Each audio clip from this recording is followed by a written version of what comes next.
Man, you already know what the fuck it is, man. Look King Bandit, aka Look Gango, Big Bap Life Gango, man. We rocking with Hottest in the City, man. You already know what the fuck going on. Who you got with you though? Let them know who you got. It's Louisville BNE. Y'all know what the fuck it is, man. Tune in. That Free Lil Kobe did drop me out. For sure, bro. Alright, for the first question, bro, King Bandit, bro. For the people who don't know, man, where'd you grow up in Louisville, Kentucky, man? Shit, I grew up on 26th Street. Portland area, like St. Xavier. Okay. Yeah. With all the white boys and all the junkies, you know. Yeah. $1 million community. Man, so what you would say the differences is from Portland 26 than any other area of the city? Well, Portland got me for one. I'm the biggest motherfucker out of there, so. But it's just more of not gang culture. It's more of just a lot of money being made, a lot of under the table money. Yeah, like it's a lot of white boys, like, you know what I mean? Like it's a community where everything stays inside of the community. Like how a lot of niggas go to the side country to try to get money, you can charge a little extra and shit. Like, you know, we right here. Niggas stay in their hood and get out of money for real. And it ain't like, you know, no gang shit. Like, it ain't like a blood out crime. You know what I mean? Like, Portland got their own shit, the Portland Mafia. Yeah. Sure. Alright, so my next question, bro, when did you start doing music and, like, taking that shit serious? Like, where you knew you had fans and motherfuckers that was listening to you and your niggas was like, bro, that shit's hard, keep going, type shit. I don't know, it always kind of been like that. Like, I don't know, I came in and shit like that. I ain't started really investing money into this shit like 2010 when I did the song with Jim, the live money shit. But, what up, gang? What's up? I'm gonna be out there in a minute. We're in the middle of an interview. For sure, bro. But yeah, like probably in like 2010. We on interview, man. Like 2010 type shit. When I did the Loud Money shit, like that's probably when we start like investing in it and trying to make a plan and moving around, like city to city, state to state and shit. Like, but it always been like since I started rapping, I kind of stood out from the people I was rapping with, so I always kind of had the hood fucking with me. You feel what I'm saying? Like, I was already tapped in. So, what you would say, like, the year you first started, or the first song that got the most buzz? You remember that motherfucker? It was Loud Money, but it was before I put Jim on it. Before I put Jim on it, it was me and this Lil Ye was on there. But that was the first song that caused some motion and do our shit. Yeah. Alright, bro, the next question I got, bro, you been doing this shit for a while, bro, in the game, you feel me? Dropping videos, you feel me? You was in the game, you feel me? Before a lot of niggas was, and you seen how it was back then, so shit. I say, explain to the people who ain't helped, like, the 2013 rap scene in Louisville, how was it looking at what was going on and the differences from, like, right now, 2023? I don't know, they ain't never let me in the rap scene. I'm talking about those spots in the city, though, bro. Yeah, I was never a part of it. They never had me in the clubs, in the rap scene. I never got no interviews. I wasn't in their rap scene. But you gotta understand, though, brother. When you was dropping shit on YouTube and you get over 1,000 views, somebody's listening to that shit. Yeah, the city was listening to it, but I wasn't in their rap scene to know what was going on. All I know is now it's more opportunity. It's more people that done got major in the game to where it's more eyes on the city, but I never knew what Louisville had going on. They ain't never let me in that shit. Nobody. For sure. I feel that, dog. My next question, shit, I said 2013 around that time, because that's when you dropped Shit's Bandit. Yeah. With Eddie the Great and Screams Bandit. So you feel me, around that time, like explain how it was then and how that video come about, and do you feel like that song right there was one of your biggest songs? Yeah, you could say that, but I don't know. It came about just because, you know, Eddie and our family, so him and Schemes had already had a song, when I came back from Atlanta. So I just put a verse on there. We did a video. And that shit just did what it did when we dropped. Like, that shit had the Viper unit on us, me and my little brother, little dummy down. Like, everywhere we went at. Hold on. Go back. You said they had the Vapor unit on y'all? Yeah, they created a game tag for my shit called the Viper unit. And they was like just terrorizing us everywhere we go. It was like, hey, you little shit bandit. Where's the AKs that was in the video? Yeah, cause there was hella K's and shit in the video. Plus one y'all in like Park Hill and shit.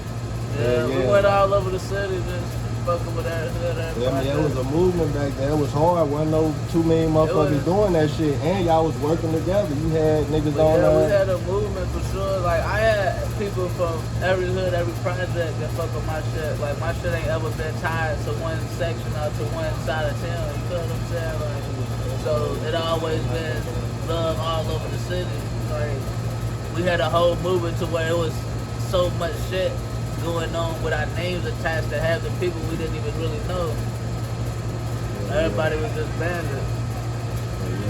Next question I got, bro.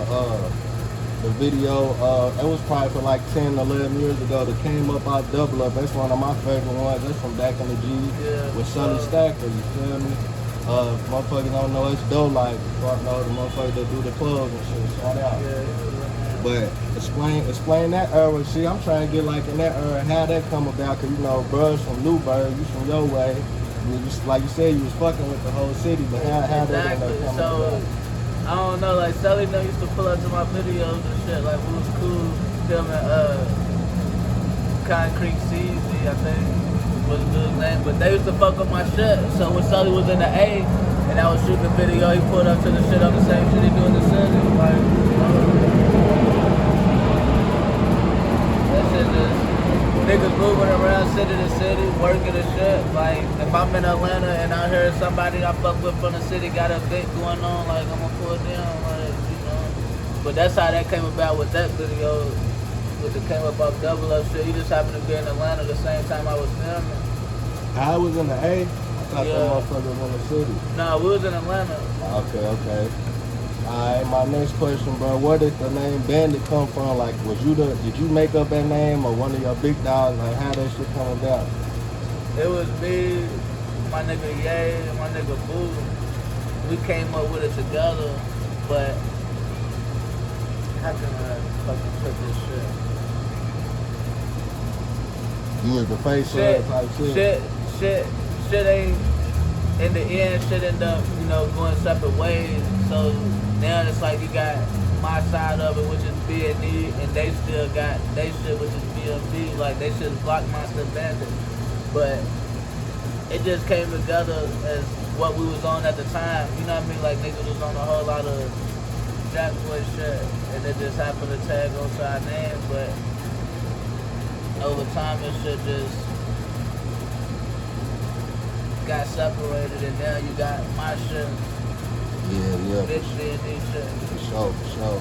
Alright, my next question about Young Dummy, man. Free Young Dummy. Explain your relationship with him. Explain the influence he had back in the day. He used to rap and shit. Yeah, Dummy had a major influence on my career, period. Because a lot of the times I like be on the road, I be out of town for a year or 2 years at a time, and the bros keep me updated on what's, you know what I mean, going on, the slang prices, the lifestyle, you know, what niggas is really living, why I ain't around to keep the music shit going. But man, Lil Dummy's a wild card, but I miss my little brother, man. That's my family. At the end of the day, like, that's my cousin, but our relationship was more like brothers over the years, you know what I mean? But he ended up catching his case, and I just been trying to keep his name. Hold it down. You know what I mean? Like, yeah. How long you been gone? You ain't even gotta say what he did, shit. If you want He been gone like probably like 7 years. I'm sure all of us is stamped up. Like, we all play Guppy, so ain't nothing to hide. Like, my little brother locked up for allegedly shooting a police officer. You know what I mean? Like, but you know how them people play. They word against our word, so. They got release date for him. I just He be home soon. He was supposed to come home like the end of this year, but he got a 5-year flop. His first time going up. So then I think that was like 2 years ago. So he probably got like 3 more years. He'll be back home. He been gone like, it probably be about 10 once he get out here. They probably get that 10 out of him. For sure, bro. My next question, shit, I seen one of your videos, I think you dropped like 2 years ago. You had a news clip where they had you on the news, you feel me? The police was fucking with you and shit. Explain that situation, you feel me? How it went down, what year was that, you feel me? And just what type of image you feel like that brought to you around that time? Saying the real just exposed the lifestyle I was trying to keep under the table, but I don't really want to speak on too much of how it happened. Yeah. Like at the end of the day, we're gonna make the news. It is what it is. But, you know what I mean? Like niggas know what the fuck going on. They get on their bully and that's how shit ends up. But I don't want to speak too much. I throw no shine on the next nigga like that we stepping on out here. Like, but I went there. I took like 5 for that case. Got out on probation.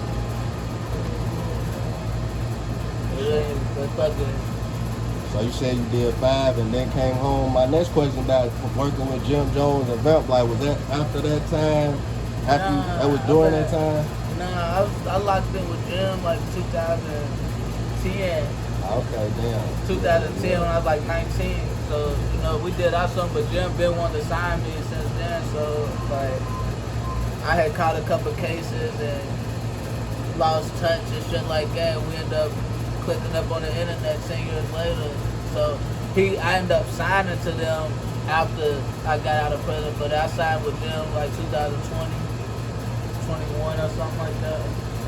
Yeah, I think like 2020, probably going into 21, I signed with them probably like 10 years later, but that's just big game. Like he brought me in this game, so now it was only right that that's who I would deal with, you know what I mean? Like, I'm fucking just teaching a nigga the ropes, showing a nigga how to hustle and shit.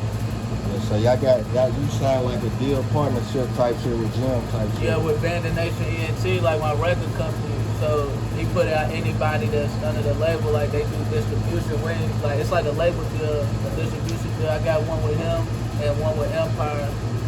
So, you know, that's just like help a nigga distribute the music out, you know what I mean? Yeah. For the whole label, not just me. I should say Bandit ENT. Yeah, that was my next question. Basically, the industry side of the music game shit. If you done sat at tables and fuck with Jim and Empire, who they got guys over and shit. Like what's the side of that? Like how I feel like walking in them doors and talking to them people, you feel me, coming from where you come from type shit.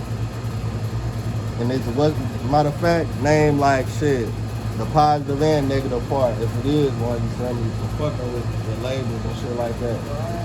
I'd say the positive is we learning the game. So, you know, you can only learn the game from people that's already in the game, you know what I mean? But it don't feel no different because we've been hustling all our life. I've been fucking with Jim them before I was even thinking about taking the rap shit serious. So, like, it is what it is. But as far as the negative, is you never know nobody's intentions. You hear about record companies fucking people over, like, you know what I mean? Niggas getting fucked out of their contracts.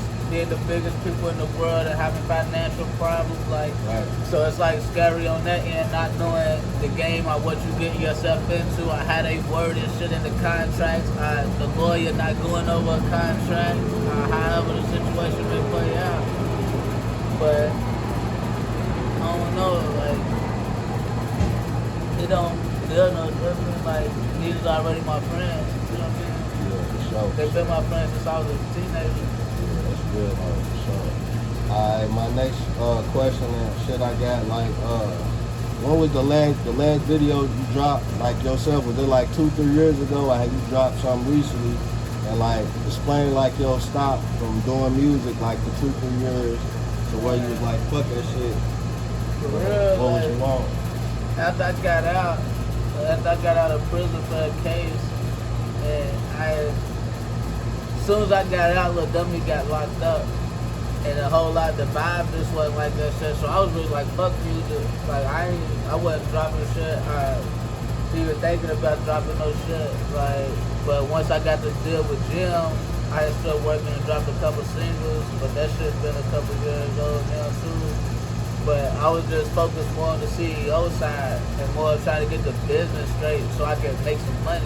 Like, instead of just rapping, like, I'm trying to figure out the game, how this shit goes. So I was focused more on getting my record company together and finding some artists to push out. So that's more what I was on the last 2 years. Like, and now we've been putting that shit in motion. Yeah, that's my next question I got for you, man. Shout out your artists. And you feel me, who you manage and who's a part of the label. Let them introduce themselves and shit like that, man. Yeah, we got a couple that ain't here right now. Free Lil Kobe, you already know Lil Kobe, man. Then we got BNE Steppaz. He's also incarcerated. Free Lil Mooney too. Then we got BNE Steppaz. He ain't here right now. And then we got Lil BNE Ronte, and the gang baby BNE Jonte. You ain't on the camera, show your face, let them know who you are, brody. Yeah, you can't.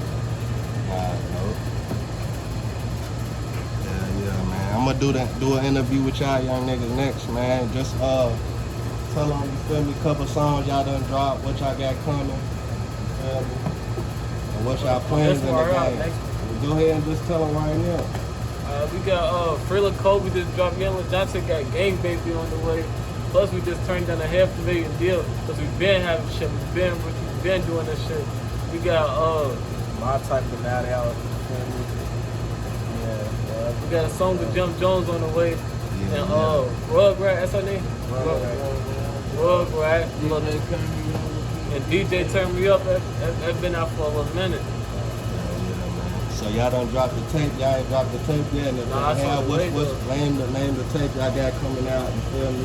If y'all got a name for it. We ain't really got a name for it yet. Yeah, for sure. Alright, man.